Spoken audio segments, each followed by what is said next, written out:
Hello friends, good morning. এখন কিন্তু পুরো 9টা বাজে।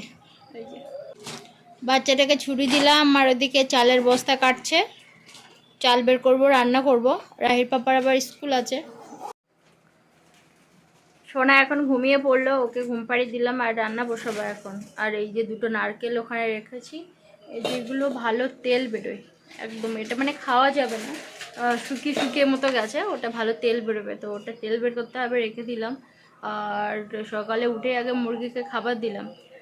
চাল একটু কমে গেছে, জানি না আবার রেশনে কবে দেবে। তো মুরগিগুলোকে এমনি চাল দিই, তারপরে একটু ভাত বেশি হলে দেওয়া হয়।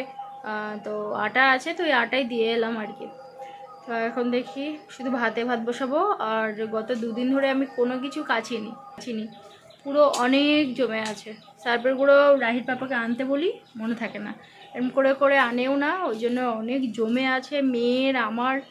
তো সেগুলো সমস্ত কাচতে হবে। তো দেখি এখন থেকে কাজটা শুরু করি। আর সকালবেলার থেকে এতটা গরম পড়ে না, কোনো কিছু যেন মন চায় না করতে। তো সোনা ঘুমিয়ে গেল, ওর এই একটা টাইমই ও ঘুমায় আর কি। তো যাই হোক, এখন যাই, গিয়ে কাজকর্ম শুরু করি। নাও খেয়ে নাও, খেয়ে নাও, নাও নাও নাও।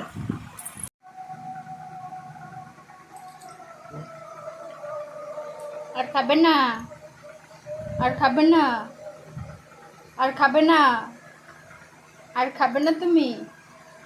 আর খাবে না, খাবে না।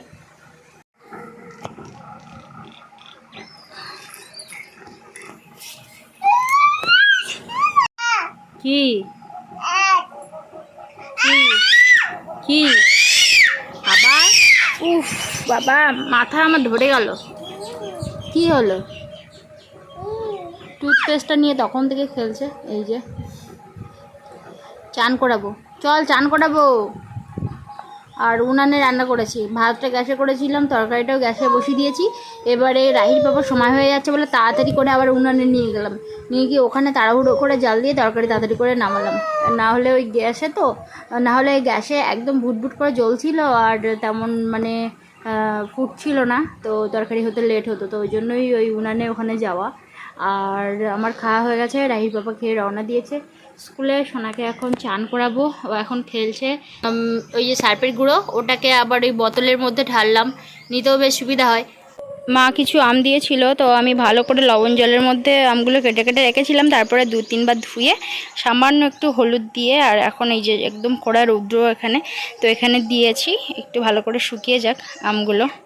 রাহির বাবা চান করার সময় আমাকে বলছে কি, তুমি কি ফেস ওয়াশ না কি কিনেছো, কই আমাকে একটু দাও তো, আমি একটু ব্যবহার করে দেখি, কতদিন মুখে ফেস ওয়াশ মাখিনি। আমি দিলাম। আমি বলছি ঠিক আছে তাহলে নাও। বলছে মাঝে মাঝে একটুখানি দিও, আমার দিকেও একটু তাকিও। তো আমি বললাম ঠিক আছে, অসুবিধা নেই, তুমি মাঝে মাঝে নিও, আবার কি হয়েছে তা। তা বলছে না, দেখলাম যে না বেশ ভালো। আমি তাহলে তুমি তখন বলছিলে যে নিতে হবে না নিতে হবে না, এখন তো বেশ আমার ভালো লাগলো। তো বলছে মাঝে মাঝে একটু আমার দিকে তাকিয়ে একটু দেখো। তো যাই হোক, গরমের সময় তো এই ঘাম, তারপরে এই রৌদ্রে মানে মুখে একটু কিছু না দিলে হয় না, তো ওই জন্যই ওর খুব পছন্দ হয়েছে। আর এমনি একজন ফ্রেন্ডস কমেন্ট করছিলেন যে এমনি সেটাফিলের কোনো প্রোডাক্ট আর কি ভীষণই ভালো। তো এখন যাব চান করাতে সোনাটাকে। ভীষণ একটা গরম পড়ছে, মানে পুরো বাইরে বেরোনো যাচ্ছে না, আর বাইরে কোনো কাজকর্ম করে যাচ্ছে না। সোনাটাকে মানে মেয়েটাকে যে একটু বাইরে স্টোরের মধ্যে ওকে যে বসিয়ে রেখে আমি থালা বাসন মাজবো কি কাচাকুচি করবো, সেটুকুও পরিবেশ মানে নেই, ফাঁকা করছে রৌদ্র। আর এখন প্রায় 12টা বাজতে যায়। এখন হচ্ছে সোনাকে চান করাবো, ওকে এখনও চান করেনি। আমি একটু এদিকে কাজে ব্যস্ত ছিলাম, রান্নাবান্নার পরেও তো গোছানো গোছানো কত কিছু কাজ থাকে, সেগুলো করলাম। তারপরে আমগুলোও কাটলাম, ওই আমের খোসা থেকে শুরু করে সবজি খোসা সমস্ত সব এক জায়গায় জড়ো করে সব ফেললাম। এইসব করতে করতে মানে খুঁটিনাটি কাজ করতে করতে না সাংঘাতিক একটা সময় চলে যায়। এই করে অনেকটা বেলা হয়ে গেছে। এবার দেখি আমার কখন কি চান হয় জানি না। সোনাকে তো একবার খাওয়ালাম একটু, তারপরে দেখি আবার চান টান করে নিয়ে ওকে আবার একটু খাওয়াবো। ঘরের মধ্যে ঢুকবো কি, ভীষণ গরম। রাহির বাবা বলছে এই কালো নাইটিটা আর পরো না, এটা অ্যাকচুয়ালি কালো না, এটা নীল টাইপের। রাহির বাবা বলছে এটা আর পরো না, গুছিয়ে রেখে দাও, গরমের সময় এই মানে কালারগুলোতে বেশি গরম লাগে। তো আমি বললাম ঠিক আছে তাহলে হচ্ছে এইগুলো হচ্ছে গুছিয়ে রেখে দেবো, আর বাকি কি আছে সেটা আর কি পরতে হবে।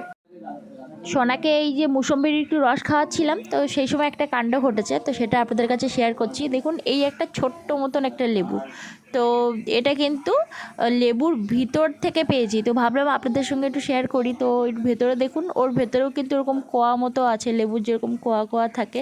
তো আমি লেবুটাকে 3 ভাগ করেছিলাম, তো ওই বড় ভাগটার মধ্যে ওই বড়টা ছিল, আর এই সাইডে এইটার মধ্যে এই ছোটো ভাগটা ছিল। আমি তাড়াতাড়ি করে সোনাকে খাওয়ানোর জন্য আমি আর তখন ভিডিও করতে পারিনি, তো পরে ভাবলাম যে আপনাদের কাছে শেয়ার করি। তো এটা মানে খুব কম দেখা যায় যে লেবুর ভেতরে আবার একটা এরকম লেবু, তার আবার এরকম একটু বোটাও আছে। তো বেশ মানে দেখতে না একটু আশ্চর্য লাগলো, ভালোও লাগলো। রাহির পাপা এলেই রাহির পাপাকে দেখালাম, তো ভাবলাম আপনাদের কাছে একটু শেয়ার করি যে এরকমও হয়, লেবুর ভেতরে আরেকটা লেবু, আর ওর ভেতরে না আবার একটু কোয়া কোয়া মতো আছে, যেমন লেবুর ভেতরে কোয়া থাকে, রস থাকে, তো এরকমই আবার একটু দেখলাম।